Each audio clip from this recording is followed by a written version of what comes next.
Okay, so today we're going to dive into something, well, honestly, something pretty wild Yeah.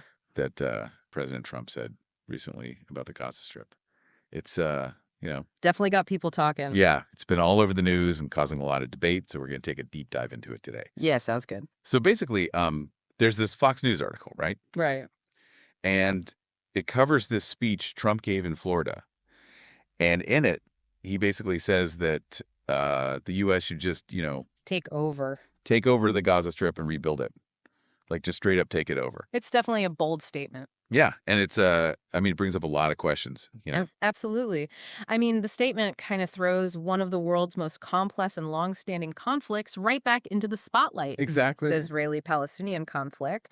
And to really get what he's saying, we need to understand, like, the whole situation in Gaza. Right, yeah. It's not just some political headline. This is like, This is real life. yeah, real people's lives. Exactly. So maybe for people who aren't like totally up on what's happening over there, can you give us a quick, rundown of like what's going on in Gaza right now? Yeah, for sure. So the Gaza Strip, it's this densely populated Palestinian territory, and it's currently governed by Hamas. Okay. And the thing is, Hamas is considered a terrorist organization by the U.S. and a lot of other countries Right. because of, their history of violence Yeah. and, their stance against Israel's existence. So they don't want Israel to exist at all. Yeah, it's a tough situation. It makes everything very, very delicate. Okay, so we've got this super long-standing conflict, Right. the difficult political situation, right? Most extremely. And then into all of this, Trump drops this takeover idea. Just drops it in there. It's almost like, something out of a movie or something, but what would that even look like, in the real world? Well, that's what's so interesting about it, right? I mean, taking over could mean a ton of different things. Yeah. Imagine like a spectrum. On one end, you have something like just providing humanitarian aid, right? Okay, yeah. On the other end, you have a full-scale military occupation, like what the U.S. did in Iraq. Right.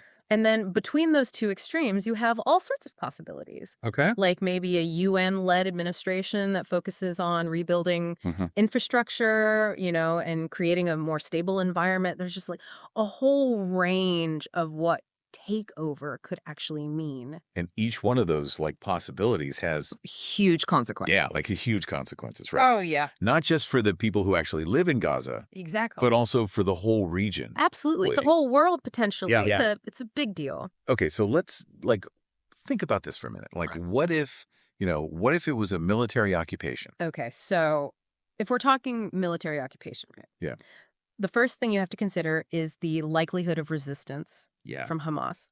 Almost certainly. But also potentially from other factions within Gaza. So it wouldn't just be Hamas that would have a problem with it. It wouldn't be a unified front against the U.S. That's a necessarily. Got it. More likely, you'd see a very fractured kind of chaotic resistance, which could actually lead to more violence, more instability. And I mean, that's the opposite. What they'd want to happen. Yeah, exactly. And then, on top of that, you've got the cost. Financial costs. The financial costs, the human cost of having a military presence there. Yeah. I mean, we saw what happened in Iraq. Right. We saw what happened in Afghanistan. Those were incredibly costly endeavors. Yeah. And I think those historical parallels are so important to keep in mind, Oh, absolutely. I mean, we can't just look at this like it's some brand new idea. Right. We have to learn from the past. And those interventions, they were so complex.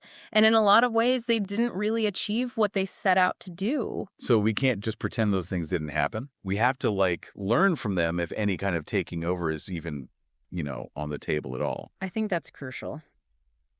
Okay, so let's switch gears a little bit. Like, what if it was more about, aid and rebuilding? Okay, so more of a humanitarian approach. Yeah. Maybe working through the UN or something like that. Right. So that route, that definitely has its own set of complexities. I mean, even just delivering aid can be a huge challenge in a place like Gaza, Yeah. where there's so much distrust, Yeah. ongoing security concerns. Makes sense. It's not like you can just, drive a truck full of supplies in there and everything's fine. Yeah. And then if you're talking about a UN-led administration, Yeah. that could offer some kind of neutrality, Right. But it could also get really bogged down in political bureaucracy, which could slow things down, Yeah. hinder progress. It feels like no matter which way you look at it, it's like There's no easy answer. Yeah, there's no easy answer. And I think that's the core of this whole issue, right? Right. It's easy for someone to just, throw out these ideas and take over. Right. But the reality on the ground Yeah. is incredibly complex. It demands a nuanced approach. So, like, if we zoom out a little bit, Mm-hmm. what does all of this mean for, like, the international community as a whole? Like, do other countries have a responsibility to try to, solve this? Yeah, that's a really, really important question. I think as someone who's interested in this conflict, Yeah. you have to kind of grapple with these tough questions, Yeah. right? Like, is intervention ever justified? Right. If so, what form should it take? Yeah. Is there a way to do it that doesn't make things worse? Yeah. I think there's a real need for some like out of the box thinking here, Totally. solutions that haven't been tried before. Yeah. What if instead of taking over, we focus on empowering Palestinian communities within Gaza? Okay. What if we foster economic development? What if we create opportunities for dialogue? Yeah, Real meaningful dialogue between all sides. I like that. I think that's where the solution lies. Yeah, that's a really powerful thought to like end on, This whole situation in Gaza, it's a reminder that these like complicated problems. They don't have easy solutions. No, they don't. And the solutions we've tried in the past, they haven't really worked. Right? So maybe, just maybe, there's something else out there. Yeah, maybe there's a solution we just haven't thought of yet. A solution that moves beyond the usual way of thinking about these things. Yeah, a new way to approach this. Exactly. And, who knows? Maybe that solution will come from someone listening to this right now. Maybe. Someone who's willing to, to think differently about these challenges. Yeah, I like that. So, yeah. Thanks for talking about all this today. It's been really. Oh, of course. It's an important topic. Yeah. Thanks for having me. Yeah, absolutely. Well, that's our deep dive for today. Thanks for listening, everyone. And, keep thinking about these things.